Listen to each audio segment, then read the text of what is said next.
lagi, Pak. Habis duduk ya. Ya. Baik. Assalamualaikum warahmatullahi wabarakatuh. Waalaikumsalam warahmatullahi wabarakatuh. Baik, di sini perkenalkan nama Bapak Teguh S. Algiat, bisa dipanggil Pak Teguh. Ya, saya sebelumnya di kelas sebelumnya yang ngajar siapa? Pak Maulana. Oh, Bapak Maulana. Nah, sekarang di kelas ini Bapak yang ngajar, Bapak yang gantikan Bapak Maulana di kelas ini sekarang. Nah, jadi sebelum kita memulai pembelajaran, lebih baiknya kita membaca doa. Baik, siapa namanya? Oke, Ripa pimpin doa. Sebelum kita memulai pelajaran, ada baiknya kita membaca doa terlebih dahulu. Doa mulai. Bismillahirrahmanirrahim. Rabbi zidni ilma warzuqni fahma. Amin. Baik anak-anak, di sini kita hari ini akan belajar tentang wudhu. Jadi apa yang teman-teman tahu tentang wudhu? Maulana, coba apa wudhu itu? Wudhu itu seperti untuk menghilangkan hadas kecil yang mana untuk melakukan sebuah ibadah, Pak. Nah, betul sekali, itu salah satu pengertian dari wudhu. Kalau menurut Ripa, apa itu wudhu? Wudhu adalah syarat sahnya dalam sholat. Oke, salah satu syarat sah sholat.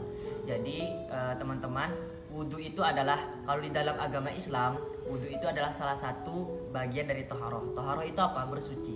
Jadi sebelum melakukan ibadah seperti sholat, maka kita harus berwudhu atau bersuci. Jadi wudhu itu juga adalah kita itu membersihkan atau mensucikan beberapa anggota tubuh agar bersih dari hadas kecil, agar kita bisa melakukan sholat. Nah, di dalam wudhu tersebut ada syarat-syaratnya, ada rukun-rukunnya, kemudian ada yang membatalkannya. Nah, kita masuk ke pembahasan yang pertama, syarat-syarat sahnya wudhu. Oke. Baik. Di sini pertama syarat-syarat sah wudhu. Nah, syarat sah wudhu yang pertama adalah Islam. Jadi seperti yang Bapak bilang tadi, ketika kita Islam akan melakukan, orang Islam melakukan sholat, maka kita hendaknya berwudhu. Jadi orang Islam akan sholat ketika dia berwudhu dulu, wudhu, habis itu baru dia bisa melakukan sholat. Dan itu juga salah satu syarat sah yang kita berwudhu adalah kita harus agamanya Islam, ya, orang-orang Islam. Kemudian berakal, tidak dalam keadaan mabuk, karena kita mau sholat, misalnya mau melakukan ibadah, kita harus dalam keadaan sadar, berakal, tidak bukan orang gila, ya anak-anak. Kemudian air suci yang mensucikan. Jadi air yang digunakan kita untuk berwudu, syaratnya adalah airnya itu suci, bukan air teh, bukan air susu, tetapi seperti air hujan. Air hujan itu air yang suci, mensucikan. Kemudian dan air wudu itu air hujan itu air yang mutlak untuk wudu. Kemudian tidak adanya sesuatu yang menutupi air masuk ke kulit. Contohnya misalnya tato. Contohnya juga misalnya cat atau pulpen juga termasuk. Pokoknya yang menghalangkan air masuk ke dalam kulit. Nah, oke, di sini kita telah membahas syarat-syarat sah wudhu. Kemudian kita akan lanjut ke rukunnya wudhu. Di sini aja ya.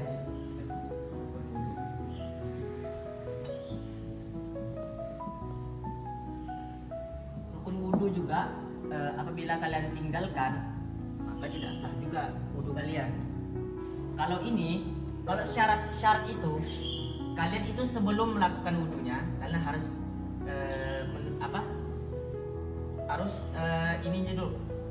harus memenuhi ini dulu syarat-syaratnya sebelum kalian mau rukun dulu.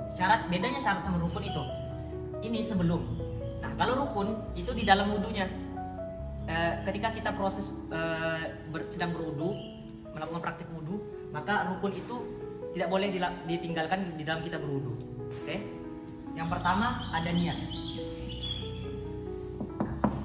Niat.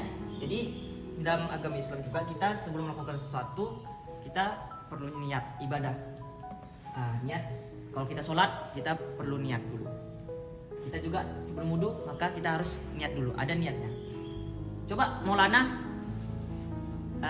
sebutkan niat wudhu.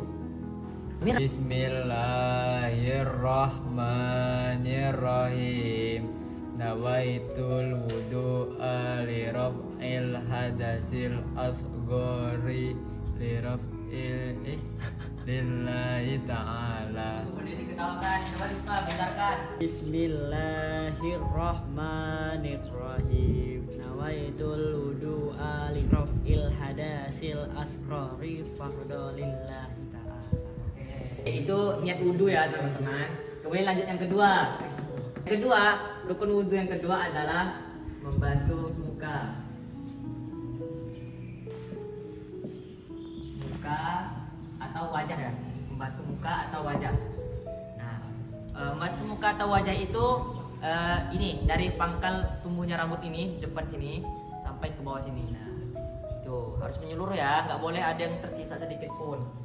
Kemudian yang ketiga adalah membasuh tangan, membasuh kedua tangan sampai siku. Nah, membasuh kedua tangan sampai siku. Kita membasuh tangan nih sampai ke siku. Harus dilebihkan sedikit biar tidak ada yang tertinggal. Kemudian yang keempat adalah mengusap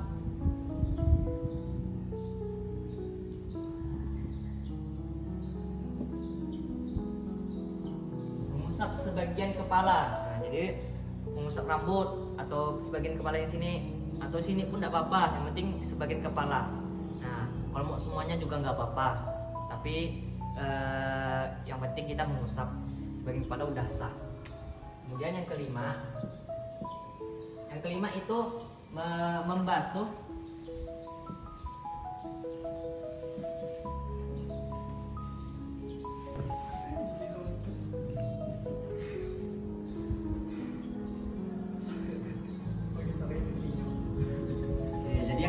membasuh kedua kaki sampai mata kaki.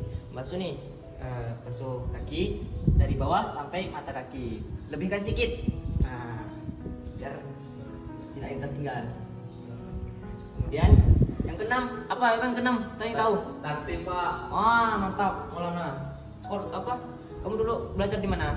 Saya dulu TPA Pak. Oh, diajarin Ustaz. Mantap ya. Tertib. Inilah dia rukun-rukun wudhu anak-anak. Jadi ada 6. Yang terakhir tertib. Apa maksudnya tertib? Tertib itu berurutan dari atas, dari niat, kemudian basuh muka, basuh kedua tangan. Kalau misalnya udah kaki nih, lanjut masa basuh kedua tangan lagi. Nah, itu bukan tertib namanya. Oke? Tertib itu berarti berurutan atau beraturan. Oke? Mungkin itu saja. Nanti kita diskusikan lagi. Oke anak, setelah Bapak jelaskan ini syarat-syarat sah wudhu, kemudian rukun wudhu. Nah, Bapak pengen nih mengukur pemahaman kalian atau melihat pemahaman kalian dari masing-masing individu, tetapi Bapak kelompokkan. Dalam satu kelompok itu ada 2 orang. Ini kan kita ada berapa? 4 orang ya? Iya Pak. Nah, jadi nanti ada kelompok 1 dan kelompok 2. Mungkin Maulana sama Rifa, kemudian Sidik sama Fakri. Nah, Sidik sama Fakri akan membahas yang rukun dan wudhu. Kalian bagaimana kalian memahami rukun wudhu tadi. Kemudian Maulana sama Rifa itu syarat-syarat sah wudhu. Nah, kalian memahami nih, memberikan pemahaman kalian bagaimana syarat-syarat sah wudhu. Maksudnya gimana Pak?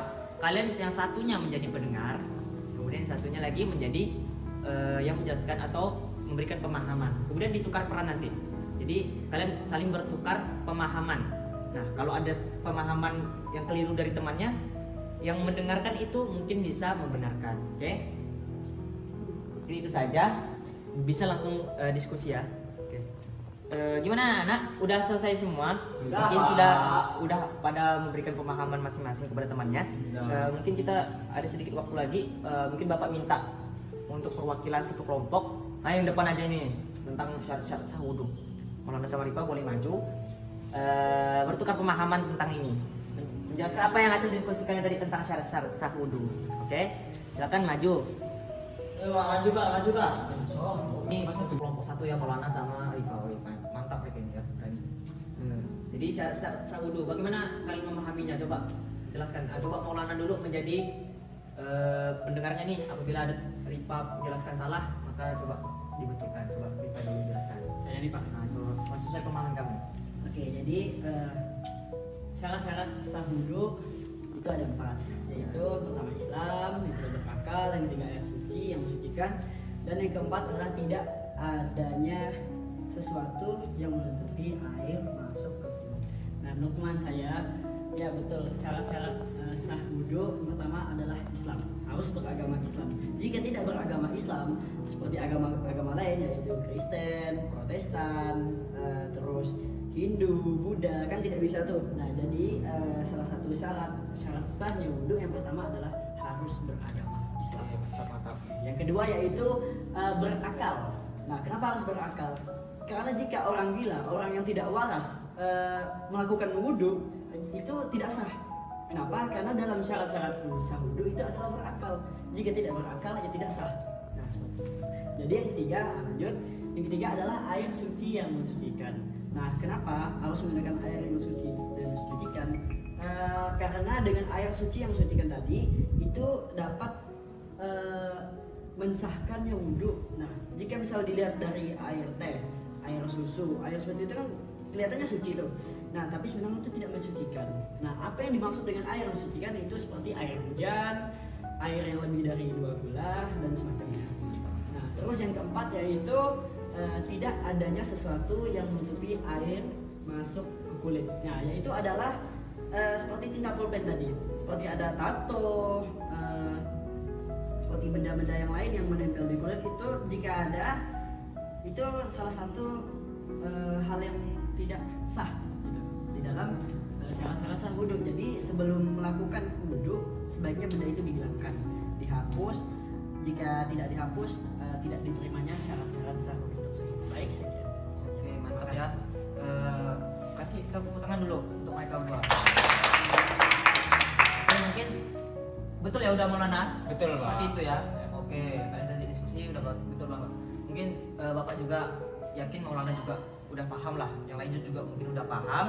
Nah, terima kasih kepada kalian. Boleh duduk, silakan. Terima kasih Pak. Terima kasih, Pak. Oke, anak mungkin Bapak udah habis waktu ya hari ini untuk mata pelajaran tentang fikih. Mungkin hari ini kita membahas tentang syarat-syarat wudhu, rukun-rukun wudhu. Pak Arab, kalian bisa wudhu kedepannya lebih baik lagi sesuai dengan rukun wudhu, kemudian syarat-syarat sah wudhu kalian terapkan. Mungkin itu saja untuk pertemuan kita pada hari ini. Nanti kita lanjut di minggu depan, kita membahas tentang batalnya wudhu dan sunnah-sunnahnya wudhu. Kemudian mungkin kedepannya lagi kita akan praktek ya. Mau praktek nggak? Mau, Pak. Nah, nanti prakteknya mungkin kita langsung praktek di masjid untuk wudhu langsung. Oke. Mungkin itu saja. Bapak harap kalian bisa mengamalkannya.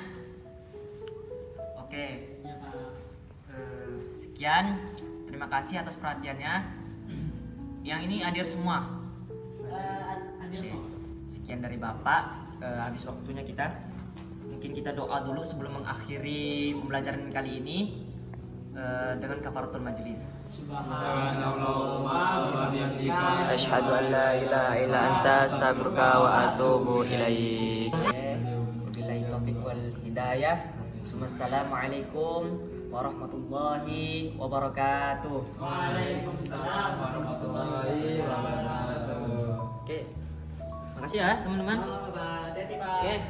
Gua pulang duluan.